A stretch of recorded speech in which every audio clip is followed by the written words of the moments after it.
네, 3차 남북 정상회담 이제 일주일 앞으로 다가왔습니다. 그리고 미국 백악관 2차 북미 정상회담을 지금 조율 중이다 이렇게 발표를 했는데요. 분석을 하겠습니다. 두 분 모셨습니다. 이종훈 정치평론가, 정대진 아주대학교 통일연구소의 교수 두 분 모셨습니다. 어서 오십시오. 안녕하세요. 자, 김정은 위원장이 트럼프 대통령에게 친서를 보냈고 지금 오고 있다라고 이제 얘기를 해서 이게 뭔가 하고 여러 가지 이제 궁금증이 있었는데 상당히 좋은 내용이 있었나 봐요. 네, 그런 것 같습니다. 그리고 트럼프 대통령 특유의 이제 그 과장법과 그리고 또 이제 이게 뭐 뻥축후식으로 거의 일단 질러놓고 보는 뭐 이제 그런 이제 멘트들이 계속 나오고 있는데 뭐 아직 뭐 정확히 이제 예전에는 뭐 미군 유해가 오기 전에 이미 왔다고 뭐 얘기한 적도 있었죠. 맞아요. 트럼프 대통령 이제 그런 식의 발언입니다. 어쨌든 자기 시간표대로 어쨌든 이번에 김정은 위원장이 새로운 도발을 하지 않고 그리고 이제 친서를 보냈다고 하는 게 우호적인 제스처. 를 보냈다고 판단을 하고 이것을 최대한 이제 정치적으로 많이 활용하려고 하는 그런 멘트를 날린 것이죠. 뭐 구구절이라고 하는 행사에서 ICBM을 이제 열병식에 내보내지 않고 일단 그리고 친서를 보냈다고 연이어서 친서를 보냈다고 하는 것이 뭐 싸우자고 친서를 보내는 건 아닐 테니까요. 그 우호적인 내용이 오는 것이고 그걸 받아서 이제 화답하는 방식으로. 이제 11월 중간 선거를 앞두고 자신의 시간표대로 최대한 정치적으로 활용하려고 하는 계획인 것 같습니다. 자, 편지 얘기가 나오니까 갑자기 궁금해졌는데요. 이번이 아마 제가 알기로는 네 번째 편지인가 그런데 보통 한 번 만났잖아요. 그럼 이제 전화로 할 수도 있는데 왜 자꾸 편지를 하죠, 둘이? 그러니까 이제 아무래도 그 친서라고 하는 형태가 최대한 예를 갖춘 그런 형식이기 때문에 지금 이제 양쪽 다 좀 선호하는 게 아닌가 이렇게 생각이 돼요. 그러니까 트럼프 대통령 성격상으로는 만약에 이 김정은 위원장의 전화번호를 직접 가지고 있다면 지난번에 한라인 얘기도 했었잖아요. 바로 그냥 문자 보내서 뭐 이렇게 서로 소통을 할 법도 한데, 근데 사실은 뭐 그건 이제 외교적인 이제 그 관례에 어긋나는 것이기도 하기 때문에 어찌됐건 뭐 친서를 통해서 그것도 아주 자주. 이번처럼 친서가 자주 오간 거를 사실은 국제 간의 관계에서 보신 적이 있어요?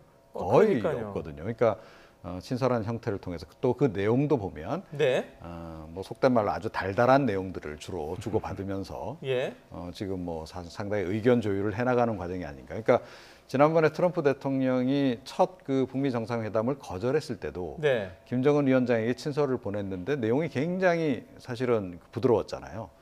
그래서 그 기조를 친서를 통해서 계속 지금 그 분위기를 이어가는 그런 그 상황이 아닌가 이렇게 생각합니다. 자, 그런데 항상 그렇지만 이 상황이 갑자기 변하는 경우가 있어서 관리를 잘 해야 될 것 같은데 아까 말씀하셨는데 친서를 받기 전부터 트럼프 대통령이 상당한 기대감을 드러냈어요. 그러면 사전에 어느 정도 조율이 됐다고 봐야 될까요? 특별히 좀 교감들은 오고 갔을 것이고요. 그리고 이제 북미 간의 채널이 지금 우리가 지금 지난 5월 달부터 해가지고 굉장히 발전된 모습을 보고 있기 때문에 그렇지 북미 간의 채널이 직접 이렇게 돌아간 적이 사실은 없었죠. 과거에 생각해 보시면은 그 북미 간의 70년 적대 관계 속에서 북미 채널이 이렇게 돌아가고 우리를 경유하지 않고 어쨌든 직접 친서를 판문점에서 교환하는 방식들이 이루어지는 것으로 지금 보도가 되고 추정이 되고 있는데 그 정도로 이제 북미 간의 관계가 많이 밀접해져 있는 상태죠. 일단은 대화하지 않고 싸우는 것보다도 일단 친서를 오고 가고 하는 방식들이 몇 차례 지금 오고 간 상황에서 충분히 사전 교감 물밑으로 접촉하는 채널들이 많이 열려 있을 것으로 생각을 하고 있습니다. 자, 그리고 SNS를 이용하는 트럼프 대통령, 친서 외교를 펼치고 있는 김정은 위원장. 다시 뭐 비슷한 질문이지만 어떤 소통은 잘 되고 있는 건가요, 그러면? 뭐 일단 그런 것 같습니다. 그러니까 뭐 이렇게 자주 서로 이렇게 직접 그러니까 양국의 지도자 간에 이렇게 대화를 나눈 적이 이제 별로 없었던 이제 그런 상황 아니겠어요? 이제 그런 점이 좀 눈에 띄고, 그리고 이 사실은 두 사람이 좀 이 성격이 좀 비슷한 거 아니냐라는 얘기를 많이 하잖아요. 약간 다혈질적인 기질도 있으면서 직설적이면서 뭐 하여튼 그런 측면 그리고 이제 정면 승부를 좀 좋아하는 그런 그 기질이라든가 그런 것이 이제 상당히 좀 유사하다 이제 이런 얘기들을 좀 많이 하는데 두 사람 간에는 어찌 됐건 지금 굉장히 치열한 마지막 수싸움을 지금 하고 있는 그런 단계인데 그러니까 트럼프 대통령도 그렇고 김정은 위원장도 그렇고 그 동안은 사실은 이 끝까지 밀어붙이는 스타일이잖아요. 그러니까 거의 그 벼랑 끝 전술을 쓰는. 북한이 특히 그랬어요. 그랬는데 최근에 아주 눈에 띄게 좀 달라진 점은 뭐냐면 김정은 위원장이 과거하고 달리 몸을 굉장히 많이 낮추고 있다. 이게 확연히 좀 느껴지지 않습니까? 그러니까 지난번에 김영철 위원장이 폼페이오 장관 경위에서 보낸 그 친서 내용은 상당히 공격적인 내용이어서 폼페오 장관 4차 방북을 그것 때문에 어그러졌잖아요. 급중단시킨 적이 있잖아요. 그런데 그 뒤에 이제 우리 대북 특사단을 통해서 구두 메시지도 전달했고 또 그와 거의 동시에 이번에 이제 친서도 판문점을 통해서 이제 전달을 했는데 여기에서 보면 확실히 내용이 좀 많이 수위가 확 낮아진 게 아닌가. 그래서 그 점을 우리가 좀 눈여겨 본다면 이번에는 과거에 비해서 이게 사실은 합의 가능성이 굉장히 좀 높아진 그런 상황이다. 이렇게 봐야 할 것 같습니다. 자, 그러면 이쯤에서 김정은 위원장의 친서와 관련해서 백악관 대변인의 발표가 있었는데요. 이 얘기를 들어보고 저희들 얘기도 이어가겠습니다. The primary purpose of the letter was to request and look to schedule another meeting with the president. Certainly something that we want to take place, and we'll already continue to work on making that happen. 자, 지금 저 보면 이미 2차 정상회담 조율 중이다라는 부분이 나왔어요. 자, 그러면 여기에서 상당히 이게 좀 빠른 거 아닙니까? 예, 지금 뭐 상당히 좀 빠르게 보이는데 어떻게 보면 김정은 위원장이나 트럼프 대통령의 둘의 시간표가 합치되는 부분이 좀 있는 것 같아요. 둘 다 이제 어쨌든 약간의 경색 국면을 지나고 서로가 보여줄 수 있는 패를 실무 협상을 등을 통해서 보여주고 반발씩 양보하면서 점점 접점을 찾아가는 방식으로 지금 그 탑다운 방식을 하고 있거든요. 이게 탑다운 방식과 바텀업 방식이 좀 절묘하게 좀 결합된 방식으로 지금. 톱다운이라고 바텀업을 좀 잠깐 설명해 주시죠. 톱다운이라고 하는 건 이제 그 정상들이 직접 의사결정을 내리고 위에서 결정해서 밑으로 내리는 거고. 하향식 의사결정 방식이고 그 바텀업이라고 하는 게 이제 상향식 의사결정이라고 해서 과거처럼 최고 이제 실무 책임자가 차관복권이었죠. 결제를 올려서 하는 거죠. 올려서 하는 건데 이제 두 개가 지금 절묘하게 북미 정상회담이 일단 이루어진 상태이기 때문에 두 개가 절묘하게 지금 맞아 떨어지면서 가고 있는 것이죠. 조금 실무급에서 약간 안 풀리고 있을 때 정상들이 그때서야 소방수처럼 나서서 반발식 양보를 하는 모양새를 취하는 것. 이제 이것이 지금 독특한 새로운 판의 모습인 것 같고요. 그리고 뭐 아까 친서 얘기도 좀 나왔지만 북한 최고 지도자의 소통 방식이 좀 특이한 게 좀 있죠. 지금 김정은 위원장이 할아버지 김일성 주석의 방식을 좀 많이 따라하고 있는 것 같은데 최고 지도자는 언제나 좋은 말을 하고 내가 하지 않았다라고 하는 이야기를 합니다. 밑에서 잘못했다고 얘기를 하는 것이죠.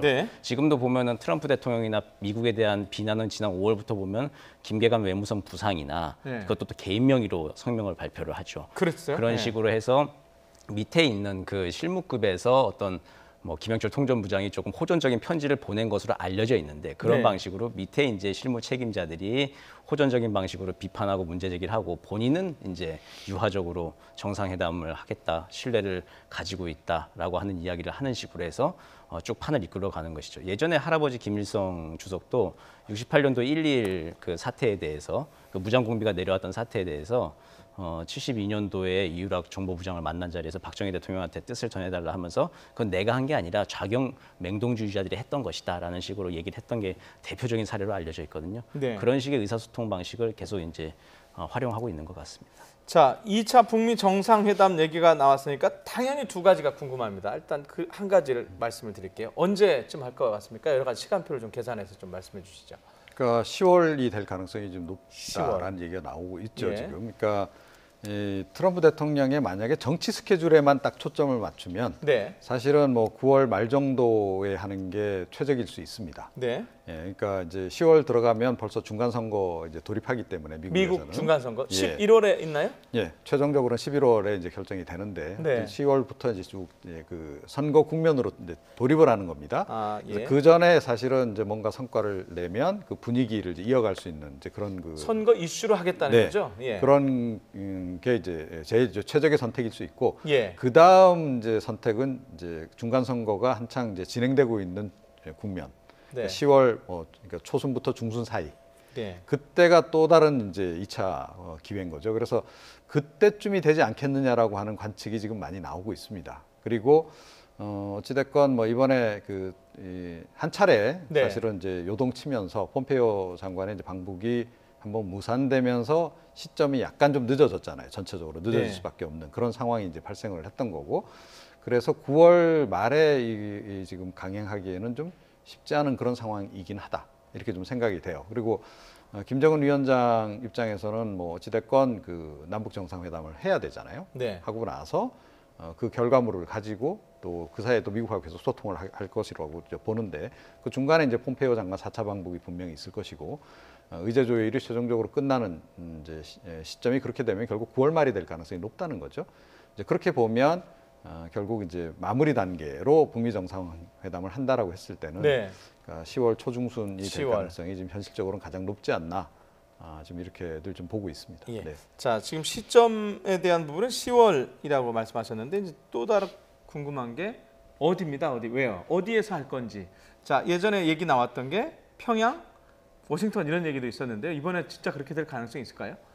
원래 계획표대로 하려면 9월 말에 뉴욕에서 이제 유엔 총회 김정은 위원장이 참석을 하고 네. 워싱턴 DC에 가는 게 가장 좋은 그림이었죠. 네. 근데 이제 장소도 아무래도 근데 말씀하신 대로 미국의 중간 선거, 정치 공학적으로만 본다면 네. 트럼프 입장에서만 본다면은 미국의 워싱턴 DC에서 하는 것이 가장 극적인 이벤트 효과를 벌릴 수 있는 것이겠죠. 본토에 불려서 이제 그 기간 동안에는 거의 모든 그 정치 이벤트를 덮는 뉴스로 활용을 할 수 있는 것이니까요. 그래서 워싱턴 DC가 될 가능성이 높은데 여러 가지 뭐 걸리는 문제들은 많습니다. 김정은 위원장이 그 장거리를 날아서 한 번 또 오는 문제들. 네. 한 번도 해보지 않은 일들. 지난번에도 약간 장거리라서 중국 비행기를 그렇죠. 빌려서 싱가포르 간 거죠? 갈 때도 예. 옥신각신하지 않았습니까? 근데 싱가포르를 가느냐 마느냐 뭐 그런 문제들이 많았는데 네. 태평양을 건너서 미국까지 간다라고 하는 문제, 그 문제가 또 아주 크게 걸려 있는 거고 그렇다고 또 트럼프 대통령이 또 평양에 가는 것도 또 쉬운 문제가 아니에요. 트럼프 대통령이 평양에 가려면은 사전에 미국 이제 사전 실무진들이 평양 시내에 가서 엄청나게 많은 준비를 해야 되죠. 네. 과거 이제 적성 국가였던 곳이었던데 네. 아무리 우호적인 분위기에서 북미 정상회담을 한다고 하더라도 뭐 캐딜락 한 200대들이 막 돌아다니고 하는 모습들을 평양 시민들한테 어떻게 설명할 것인지 등등의 문제가 역시 또 북한 정권한테 부담으로 남습니다. 여러모로 이제 북한의 김정은 위원장이 어딜 가든 아니면 불러오든 간에 김정은 위원장이 좀 결단을 하고 그 정상회담에 필요한 선물들을 좀 내놓고 그 내용에 따라서 시기와 장소들이 적절한 곳으로 정해질 것으로 보입니다. 하지만 좀 미국 쪽이 될 가능성이 아무래도 좀 높지 않겠나 생각을 하고 미국 있습니다. 워싱턴 쪽이. 그쪽이 조금 높을 것 같습니다. 현재로서는. 봤을 예, 때. 알겠습니다. 혹시 그 장소와 관련해서 혹시 생각하시는 부분이 있으신가요? 네, 뭐 저도 비슷한 생각이고요. 네. 그러니까 이제 사실 우리 입장에서는 판문점에 와서 하면 제일 좋죠. 판문점. 예. 예. 그러니까 이제 국내 뭐 정치적인 측면에서 그렇고 또 네. 우리 국민들이 이제 보는 그런 관점에서도 그렇고 사실은 상징적인 의미도 있잖아요. 네. 냉전을 의미하는 상징적인 장소에서 트럼프 대통령하고 예. 김정은 위원장이 이 최종 타결을 한다. 그리고 이제 문재인 대통령까지 합류해서 그 사실은 전체적인 축하 분위기를 연출한다. 이게 사실은 그렇게 주는 되면 의미가 그 굉장히 자리에서 있는 아예 거죠. 종전선언까지 가는. 할 수도 있는 거죠. 예. 사실은 이제 아마 문재인 대통령은 그 그림을 가장 원할 겁니다. 자, 그런데 트럼프 대통령 같은 경우에는 지금 사실은 뭐 워낙 이제 중간 선거가 본인에게 좀 중요한 상황이잖아요. 탄핵 문제도 걸려 있고. 네. 그래서 워싱턴 D.C.로 가능한 한 김정은 위원장을 불러들여서 그러니까 화려한 이벤트로 끌고 가려고 할 가능성이 높지 않나 이렇게 생각을 합니다. 예. 자, 어쨌든 이제 북미 정상회담은 일정을 잡아야 되는 거고요. 이제 남북 정상회담은 지금 일정이 잡혀 네, 있지 예. 않습니까? 자, 이 두 개가 연관이 안 될 수가 없는데 어떤 영향을 줄 수 있을까요? 우리 그 남북 정상회담에. 이 남북 정상회담이 아주 큰 역사적 의미를 가지고 있는 게 뭐냐면은 비핵화의 당사자로 북한이 우리를 인정했다는 거예요. 지금 네. 국면에서는. 그 전까지는 그러지가 않았거든요. 그 전까지만 하더라도 북한하고 미국하고 그렇죠. 직접 상대를 한 거죠. 핵 문제는 미국하고 하는 것이고 우리하고는 경제 협력 문제나 사회 문화 교류 정도만 이제 하겠다. 네. 한국은 좀 빠져라라고 하는 그런 입장이었거든요. 네. 근데 지난 판문점 선언 제3조 4항에서도 완전한 비핵화의 주체로 한국을 인정을 했습니다. 예. 그리고 이제 같이 당사자로 되어 있고 우리가 이제 거기에 대해서 얘기를 할 수 있는 이제 약속이 김정은 위원장의 친필 사인이 담긴 문서로 확인이 되어 있는 것이죠. 그 점에서 굉장히 중요한 의미를 가지고 있는데 비핵화 얘기를 그럼에도 불구하고 문재인 대통령은 5월 달까지만 하더라도 북미 관계의 문제이기 때문에 우리가 너무 나서지 않는 게 좋겠다라고 하는 얘기를 했어요. 기자들 앞에서도. 네. 그렇게 두고 봤는데 근데 6, 7, 8월 상황이 교착 상태가 된 것이죠. 네. 그런 와중에서 이제 결국 이제 한국이 그동안 얘기했던 한반도 운전자론의 운전대를 잡고 지금 본격적으로 그 방향타를 잡는 게 다음 주에 있을 남북 정상회담이죠. 네. 그 비핵화 문제를 김정은 위원장과 문재인 대통령이 이야기를 하고 그 방향을 틀고 중개자, 뭐 중재자, 촉진자 이야기들이 많은데 어쨌든 명칭이 무엇이든 간에 그 역할을 할 수 있는 당연한 그 권리인 것처럼 우리에게 이게 주어진 거 여기까지 우리가 상당히 근데 굉장히 역사적으로 힘들었거든요. 네. 그걸 이뤄내고 남북 정상회담에서 그렇게 대단히 구체적이고 실무적인 이야기들을 할 수 있을 정도로 남북 관계가 고도로 진전되었다. 그 의미에서 굉장히 높은 평가를 할 수 있을 것 같습니다. 예. 자, 잘 들었고요. 이제 자연스럽게 저희가 이제 주제를 남북 정상회담 준비 상황으로 좀 넘어가 보겠습니다. 회담 준비위원장을 맡고 있죠. 임종석 대통령 비서실장. 어제 저희가 이 시간에 그 육성으로 이제 그 국회에 제안하는 모습을 보여드렸는데, 자, 그 얘기를 다시 한번 들어보고 관련 얘기 하겠습니다. 들어보시죠. 저희가 초청하는 분들께서 일정에 어려움도 있을 수 있고요. 또 우리 정치 현실에서 얼마간의 정책 부담도 분명히 있으실 수 있다고 생각합니다. 그러나 정말 역사적으로 남북 간에 새로운 장이 열리고 있는 이 순간에 특히 비핵화 문제도 매우 중대한 시점에 있는 이 순간에 국회의장단 그리고 5당 대표님께서 대승적으로 이번 정상회담에 동행해 주시기를 다시 한번 정중하게 요청드립니다. 자, 지금 대통령, 그러니까 청와대 비서실장은 정중하게 요청드린다고 그랬는데 좀 뭐 이렇게 표현하면 정말 단칼에 그냥 국회의장단도 안 간다고 그러고요. 네. 이 뭐 절차적인 얘기도 좀 하고 뭐 좀 미흡한 거 아니냐, 사전 네. 조율 이거 어떻게 봐야 될까요? 그런 거죠. 그러니까 이제 문재인 대통령이 그 뭐 김정은 위원장이라든가 트럼프 대통령에게는 친서를 보내는데 입법부 수장이라든가 야당 대표들에게는 왜 친서 안 보내냐. 뭐 이제 이게 일종의 의전이긴 한데요. 사실은 뭐 그러니까 친서가 아니더라도 국내에서는 훨씬 다양한 형식으로 사실은 대통령이 이 야당 대표들이나 지금 설득할 수 있는 그런 길이 있지 않습니까? 네. 직접 뭐 전화 통화를 할 수도 있는 것이고 또 네. 장시간 전화 통화를 통해서 서로 소통도 할 수 있는 것이고 또 잠시 만날 수도 있는 거거든요. 네.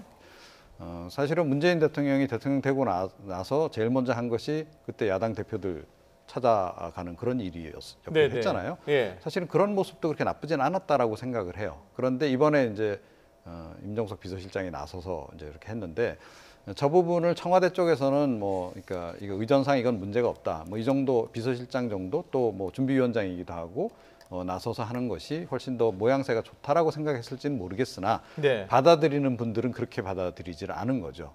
그러니까 문희상 이제 의장 같은 경우에도 뭐 물론 여당 출신이긴 합니다만 그럼에도 불구하고 입법부의 수장이라는 거죠. 그리고 네. 형식적으로는 어찌됐건 상권분립 국가라고 한다면 대통령 명의로 대통령이 뭐 가능하면 직접 이렇게 요청을 하는 형식을 취하지 않으면 약간 살짝 기분 나쁜 부분이 좀 있는 거죠. 또 야당 대표들도 마찬가지입니다. 그러니까 어찌됐건 뭐 본인들은 대통령하고 거의 같은 등급이라고 생각을 한단 말이에요. 네. 그래서 제가 보기에는 그런 부분에서 약간 조금 그 섬세하지 못했다. 섬세하지 못했다. 그런 부분에 대해서 실제로 지금 이분들이 상당히 불편한 심정을 지금 표시를 하고 있잖아요. 게다가 보수 야당들한테는 지금 임종석 비서실장이 찍혀 있잖아요. 속된 말로. 네. 예, 딱 타겟이란 말이에요. 그리고 이제 뭐 한때 뭐 홍준표 대표가 위장평화쇼 뭐 한다라고 얘기를 막 했는데 그 주인공이라고 생각을 하고 있는 겁니다. 그래서 상당히 좀 공격을 하고 싶은데 어떻게 보면 그 빌미를 딱 제공한 그런 측면도 없지 않아 있었다 이렇게 생각을 합니다. 자, 그렇다면은 관련해서 그 지금 국회에 가서 한병도 정무수석이 어쨌든 설득 작업을 하고 있는데요. 그럼 사실상 안 된다고 봐야 되는 건가요? 지금 단계에서는? 그렇죠. 그러니까 뭐 손학규 대표가 딱 그 자리에서 거절하지 않았습니까? 네. 그러니까 안 그래도 거절했는데 왜 찾아왔냐? 뭐 이런 반응을 지금 보였잖아요. 사실은 이게 이제 순서가 조금 뒤바뀐 거죠. 그러니까 대통령이 뭐 친서였으면 저는 가장 좋았다라고 생각하고 친서라든가 직접 전화 통화가 아니라 하더라도 한병도 정무수석이 사전에 사실은 각 당 대표들 또 원내 대표들을 찾아가서 이런 계획이 있고 쭉 설명을 하면서 정식으로 그 각 당 대표들에게 이제 그 초청장을 이제 그 전달하는 그렇게 하고 난 다음에 상당히 동의가 이루어졌다라고 판단되는 시점에 사실은 임종석 비서실장이 나서서 어떻게 보면 마무리 형식으로 정중하게 다시 한번 요청하는 이런 그 구도로 갔더라면 훨씬 더 좀 그러니까 진행이 잘 되지 않았을까 이렇게 생각을 하고요. 근데 저는 뭐 지금부터라도 조금 진정성을 갖고 문재인 대통령이 이 부분은 야당 대표들을 좀 설득할 필요는 있다.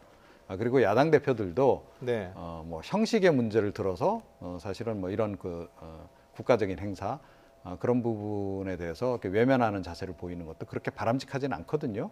네. 그래서 오늘 보니까 문재인 대통령이 약간 좀 불편한 심정을 좀 피력하는 그런 형식으로 얘기를 했던데 그러지 말고 그러니까 야당 대표들에게 좀 정중하게 다시 한번 요청을 하는. 그리고 문희상 의장 같은 경우는 물론 같은 식구라고 생각을 하겠으나 네. 그럼에도 불구하고 그건 어쨌든 당황스럽겠어요. 지금. 예, 그럼에도 불구하고 입법부 수장으로서 그러니까 존중해주는 그런 의미에서 직접 뭐 전화 통화라도 하신다든지 이런 식으로 해서 좀 끝까지 노력은 좀 하는 것이 필요하지 않을까.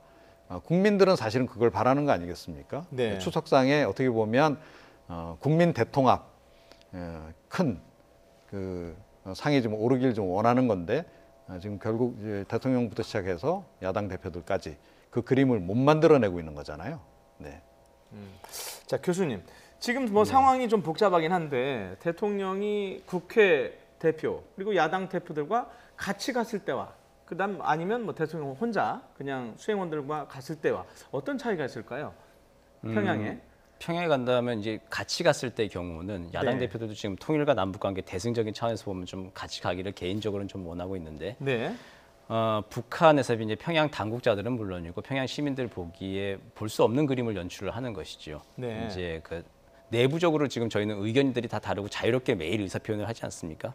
그런 다른 정치적 의견을 가지고 있는 정당의 제 대표들이 함께 그냥 평양을 방문해가지고 현재 가서도 사실은 뭐 조심스럽게 발언들을 하고 행동들이 통제는 있긴 하겠지만 서로 각자 다른 이야기를 또 할 수 있는 거잖아요. 저희들 대한민국 입장에서는 그런 상황들이 이제 펼쳐지고 했을 때 평양 당국자들이나 이제 평양의 이제 시민들한테는 굉장히 새로운 볼 수 없는 모습인 것이죠. 자신들의 일당 독재 체제 하에서 볼 수 없는 모습을 보여주는 것에서 상당히 큰 이제 충격 그리고 새로운 이제 바람을 일으켜줄 수 있는 것이고 그리고 무엇보다도 이제 판문점 선언 뭐 비준 동의가 지금 뭐 정상회담 이후로 밀려나 있긴 하지만 네. 사실상 그 5당 대표가 이제 같이 갔을 때 예. 판문점 선언이라고 하는 것 그리고 지금 남북 정상회담에 국민적 총의가 모아져 있다라고 하는 그 힘을 가지고 대통령이 협상에 임한다면은 조금 더 비핵화 문제나 남북관계 개선 문제에 있어서 협상력이 조금 더 높아질 수 있는 효과가 큰 것이죠. 네. 반면에 이제 뭐 야당 대표들이 지금 빠진 상태에서 간다 하더라도 남북 정상회담은 뭐 예전에도 그랬지만 예전에도 뭐 그렇게 야당 대표 없이 이게 진행은 쭉 되는 것이죠. 정상회담은 정상이 하는 것이니까 진행이 되는 것이긴 하지만 이 국민적 총의를 모은다는 측면에서 봤을 때는 약간 좀 어려움이 있을 수는 있겠죠. 네. 자, 뭐 시간 그렇게 많지 않지만 구체적으로 디테일하게 마지막 질문 하나 드려야 될 것 같은데요. 자, 그러면 지금 가겠다고 하신 분들 있잖아요. 지금 손 드신 분들 네. 이해찬, 정동영, 이정미. 자, 최악의 경우 이분들만이라도 가야 될 것 같습니까? 아니면 아예 안 가면 일괄적으로 안 가야 될 것 같습니까? 저는 뭐 같이 동행할 것 같아요. 아, 네, 그렇게 가는데 네. 그래서 사실은 지금 보수 야당도 잘 생각을 해야 됩니다. 아, 그러니까 이제 제가 보기엔 이번에 이번 정상회담에서 비핵화와 관련한 좀 더 구체적인 합의가 나올 가능성이 굉장히 높아요. 그렇습니다. 예, 예. 예, 그런 것 같아요. 자, 그러면 예, 제가 너무 단정적으로 얘기를 했네요. 네. 예. 역사가 한참 시간이 좀 지난 뒤에 예. 그때 당신들은 뭐 했냐? 아, 라는 물음에 아마 답을 해야 할 거예요. 네. 자, 그럴 준비가 되어 있는지 제가 좀 의문이고요. 그리고 2000년에 김대중 전 대통령이 네. 그 남북 정상회담 할 때 야당 의원들도 동참하길 원했었고요. 네. 그때 손을 든 분이 누군지 아세요? 박근혜 의원이었습니다. 그 뒤에 갔어요, 근데. 예, 그런데 이해창 총재가 그때 예. 반대를 해서 못 갔습니다. 아, 그리고 그 뒤에 2002년에 2년 뒤에 그 당시 집권 여당이 약간 도와주고 해서 사실은 방북이 성사가 됐거든요. 네. 자, 그런데 이번에는 보면 친박계 핵심 의원들이 반대를 하고 있어요. 저는 그 부분도 굉장히 납득이 안 간다. 그리고 논리적으로 일관되지 않다. 이런 지적을 안 할 수가 없습니다. 알겠습니다. 자, 여기까지 듣겠습니다. 남북 정상회담 그리고 논의가 진행이 되고 있는 북미 정상회담까지 분석을 해봤습니다. 이종훈 정치평론가, 정대진 아주대 통일연구소 교수님 두 분이었습니다. 고맙습니다.